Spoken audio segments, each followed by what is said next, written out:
Kaya naman nagkaroon ng tensyon sa pagitan ng House Prosecution Panel at ng defense team ni Vice President Sara Duterte sa isinagawang pre-trial conference ngayong araw sa Senado. Nanindigan naman ang pamunuan ng Senado na 16 pa rin na boto ng mga senador ang kailangan para magpa-convict ng isang akusado sa impeachment trial. Mar Gabriel sa balita. Umarangkada na ngayong araw ang pre-trial conference para sa impeachment trial ni Vice President Sara Duterte. Present ang mga miyembro ng prosecution panel mula sa House of Representatives sa pangunguna ni Batangas Representative Jervil Luistro. Maaga ring dumating ang defense team ni BP Sara sa pangunguna ni Attorney Michael Poa. Mismong si Senate Secretary at Clerk of Court Renato Bantug ang nag-preside ng preliminary meeting. Kasamang pinag-usapan ang stipulation of facts, simplification of issues, at marking of evidence upang mas maayos ang gagawing paglilitis sa July 6. Sa gitna ng morning session, bahagyang nagkainitan ang magkabilang panig. Pero medyo nagkainitan, ma'am. May mga ganong ganap. Hindi, kasi period ko ngayon, mainit ang ulo. Hindi naman tense, that's usual. That's usual in pre-trial. Even in the RTC, ganyan yan. No? So wala naman. It's really nothing out of the ordinary. And of course, we appreciate the patience also of the clerk of court, si Attorney Bantug, and the prosecution panel. So, normal lang yan. Agad din naman daw na-resolba ang usapin. Well, usually kasi pagdating sa proposed stipulation, siyempre bawat stipulation yan, tatanungin kung i-admit o i-deny. So, sa pag-usapan na lang namin that we both agree that we will just submit yung aming mga comments dun sa proposed stipulations, whether we admit or deny by Monday, and then yun naman ang narinig committee order. At I think it's a good compromise para mapabilis na rin po yung proseso. Bago ang paglilitis sa July 6, nakatakda raw magpatawag ng All Members Caucus si Senate President Win Gatchalian para plantsahin ang preparasyon sa impeachment. Nanindigan naman si Gatchalian na 16 na boto o 2/3 ng 24 na mga senador ang kailangan para mag-convict sa impeachment trial. Sa harap yan ang pananaw ng ilan na maaaring magbago ang baseline ng 24 members kung hindi makakadalo sa paglilitis ang ilang senador. Correction, 2/3 of all members. No? Very clear ang constitution dyan. I cannot predict kung ano yung mga issues na lalabas doon, but as far as I'm concerned, I will uphold what is written in the constitution. Tumanggi namang magkomento si Gatchalian sa umano'y plano ng majority bloc na ihalal si Senator Chis Escudero bilang presiding officer sa impeachment trial. I don't want to preempt our discussion, so magkakaroon kami ng discussion dyan. Pag-uusapan muna, pag-uusapan. I cannot preempt kung ano yung magiging discussion. What kayo, sir? You want to decide? We will discuss. We will discuss. But right now, as it stands in the rules, I will preside. Kahapon, mismong si Senator Panfilo Lacson ang naghayag ng umano'y usapan nila na ihalal si Senator Escudero bilang presiding officer ng impeachment court sa muling pagkukonbin nila sa July 6. Paliwanag ni Lacson, ikinukonsidera nila ang pagiging abogado ni Escudero at ang experience nito sa impeachment trial. Si Senator Win mismo, Senate President Win ang nag-suggest din nun. Sir, sorry yun ba kasama ba yan sa negosasyon ng paglipat ni Senchis? No. Kami yun, nag-usap. Para lang maging smooth. Kasi alam nyo, pag ikaw nag-preside, kailangan talaga meron kang hindi basic knowledge sa law, yung rules of court. Samantala, mananatili raw ang heightened security measures sa Senado matapos ang bahagyang paghupa ng tensyon sa pagitan ng Gatchalian at Cayetano Bloc. Makaraang ihalal ng 13 senador si Gatchalian bilang bagong Pangulo ng Senado. Manipis pa. Of course, we're very open. No? The majority is very open to welcoming other senators to join the group. Ang aming layunin ay magtrabaho to put the Senate back on track. Formal na pong nagsimula kahapon ang pre-trial conference para po sa impeachment trial ni VP Sara Duterte sa Senado. Pinangunahan ito ni Attorney Michael Powa ang depensa habang kasama naman ng prosecution panel ng Kamara si Batangas Representative Jervil Luistro. Nag-preside po sa preliminary meeting ay ang Senate Secretary at Clerk of Court Renato Bantug Jr. kasama po mga Deputy Clerk of Court na sina Attorney Marivec Laurel Garcia, Attorney Maria Valentina Cruz. Ayon po kay Attorney Powa, bahagi lamang ng normal na proseso ng ang pre-trial na nakatuon po sa paghahanda ng mga issue at ebidensya bago ang formal na pagdinig sa impeachment sa July 6. Kasamang pinag-usapan po stipulation of facts, simplification of issues at markings of evidence para mas maging maayos ang gagawing paglilitis. Sa gitna ng morning session, bahagyan nagkaroon daw po ng tensyon sa magkabilang panig. Walang ibinigay na detalye ang parehong kampo kung ano ang naging issue sa sesyon, pero agad din naman daw itong naresolba. Bago pa man simulan ang Senate impeachment trial o impeachment court, ang pre-trial conference sa impeachment laban kay VP Sara Duterte, ikinonsidera ng House Prosecution Panel na gamitin ang Avellino-Cuenco Doctrine para mapababa ang vote threshold para makonvict si VP Sara Duterte. Aba, pakinggan nga natin. Paano nila gagawin?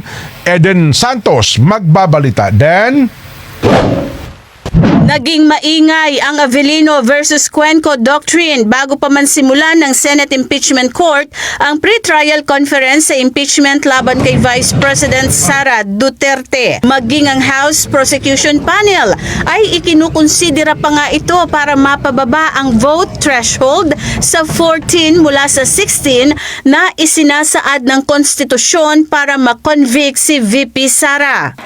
What my position is to apply the doctrine in Avellino, no? So ang test natin, are they still within the coercive power of the Senate? If the answer is no, then the number should be reduced To 14. to 14. Okay. Pero tila nagbago ang ihip ng hangin. Hindi na ipipilit ng prosecution panel ang Avellino versus Cuenco jurisprudence. Nanindigan kasi si Senate President Sherwin Gatchalian na nananatiling 16 ang vote threshold batay sa konstitusyon. Paliwanag ni 1st District Lanao del Sur Representative Zia Alonto Adjong na isa sa tagapagsalita ng prosecution panel na ito ay legal opinion na lumutang dahil sa sitwasyon ng Senado. But that is not something that the House Prosecution Panel would wish to push, no? Kasi sabi nga ng ating lead prosecutor, she does not entertain making it as a formal request before the impeachment court. These are just legal opinions that are now coming up because of the current situation that the Senate is now facing, no, in terms of the number of active members na po pwedeng lumahok sa paglilitis po. Umapila naman ang prosecution panel kay VP Sara na sana ay humarap ito sa trial proper. So asahan po natin na sa trial proper, makabawi sana si VP. Eden Santos para sa 100% Balita. 6:41 a.m. Magpapatuloy po naman sa Lunes, June 22, ang pre-trial conference para po sa impeachment trial laban kay VP Sara Duterte matapos ang magkabilang panig ang kanilang pagmamarka o markings ng documentary evidence sa unang araw ng pagdinig. Ayon po kay Defense Spokesperson Attorney Michael Powa, natapos pa lamang ang magkabilang panig ang Article 3 na tumutukoy sa mga paratang ng bribery, graft and corruption, paglabag sa konstitusyon at betrayal of public trust. Sinabi po ni Attorney Powa na maaaring tumagal pa ang proseso dahil sa dami ng mga dokumentong kailangang suriin at pagtugmain. Ngunit umaasa silang matatapos ito sa loob ng susunod na mga session upang maituloy ang trial proper na ang target na petsa July 6. Sa atin pa rin po mga pangunahing balita, bumuelta si dating Senate President Alan Peter Cayetano sa pahayag ni Senator Pampilo Ping Lacson na aabot umano sa 700 million pesos na pondo ng Senado ang nasayang sa 28 araw na pamumuno ni Cayetano. Giit ni Lacson, ang grupo o giit po ni Cayetano, ang grupo ni Lacson ang ayaw magtrabaho nung nahalal siya bilang Pangulo ng Senado. Pakinggan natin, report ni Mar Gabriel. Mar? Ang grupo raw ni Senator Panfilo Lacson ang ayaw na magtrabaho simula nang mapatalsik bilang Pangulo ng Senado si Senator Vicente Soto III noong May 11. Yan ang tugon ni dating Senate President Alan Peter Cayetano sa pahayag ni Lacson na umabot sa 700 million pesos na pondo ang nasayang sa 28 araw na liderato ni Cayetano. What did the group of Senator Win and Senator Lacson do? Since May 11 po hanggang yesterday, hindi po sila naglagay ng mga miyembro ng committee nila as minority. Sila po ang ayaw magtrabaho. Hindi po sila naglagay ng mga miyembro para hindi mag-function yung mga committee. Giit pa ni Cayetano, ang 25 million pesos na umano'y gastusin ng Senado kada araw ay hindi nagbabago sino man ang nakaupo bilang Senate President. Kasama raw dito ang sweldo ng mga empleyado at ng mga senador. So yung sinasabi po nilang hindi nagtrabaho, waling-waling po yun. No?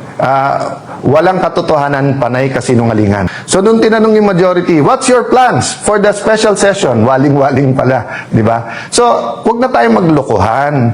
Yung kahapon, kasi may 13 na kayo, at gusto nyong palitan ang Senate President kasi gusto nyo tuloy-tuloy na yung impeachment at ang gusto nyo, grupo nyo ang magdikta ng tempo through the presiding officer. Pero number 2 lang pala yung impeachment. Ang number 1, yung cover-up dito po sa flood control at napakarami pang iba. Kaya, ang message ko kay Senator Lacson, simple lang. Gusto mo, tumahimik muna ako, meditate, pray, ikaw din. Pero ngayon, bakit? Panay comment mo na lang sa mga witnesses, pero ayaw mong humarap sila sa committee. Pilit daw na sinisiraan ng grupo ni Lacson si Cayetano para palabasin na sila ang nanggulo sa Senado. Dalawang bagay lang naman daw ang nais ng kabilang grupo. Let me tell you, mga kababayan, there are 2 groups now. Those who want to uncover the truth and those who want to cover up the truth. Pagkatapos si Senador Ronald Bato de la Rosa, sunod na target ng International Criminal Court si Senador Bongo. Ito ay matapos ibunyag ni Davao City Representative Paulo Pulong Duterte ang inilabas na arrest warrant ng ICC laban kay Go at sa 2 dating pulis. Sinabi po ni Congressman Pulong na ang impormasyon ay galing sa isang highly reliable source. Nanindigan po naman Senador Bongo na wala siyang nilabag na batas. Hindi anya bahagi ng kanyang mandato ang police matters. Umaasa siya na hindi mapupolitika ang issue ukol sa manoy arrest warrant laban sa kanya.